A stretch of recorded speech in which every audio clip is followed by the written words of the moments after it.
जय जगन्नाथ सांग मैंने मुझे नेक्स्ट मिनी ब्लॉग को स्वागत करुँची। तो आज भाई भाउजर बाहर था हवड़ा माड़ से सांग हो रिसेप्शन पार्टी अटेंड करा तो डेकोरेशन देखिकी तो आग सब बहुत भल लगे।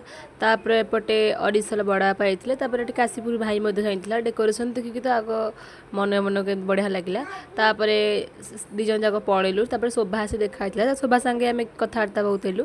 गिफ्ट नहीं चलु भाई को देवाई तो आइसक्रीम खाई आइसक्रीम खाई सारापर गुपचुप खाई गुपचुपटा बहुत टेस्टी था जेहेतु भल लगे। पापड़ और गाजर काकू नहीं आसलु पोटल तरकारी एगा सब नहीं आसलु बहुत भल आइटम भी टेस्टी रोसे होता।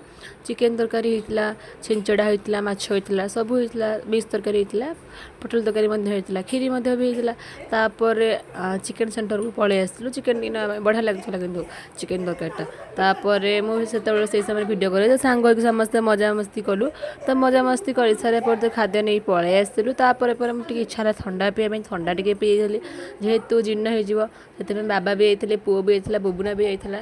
तो बाबा कहते पुओ नहीं आसे थंडा कर आउ गोटे थंडा पुणी आउ गोटे जलजीरा थंडा नहीं पलि आसती। आम बहुत फटो उठेल गोप देखा टाटा बाबा ब्लॉग टे एंड कर घर को पलि आसती।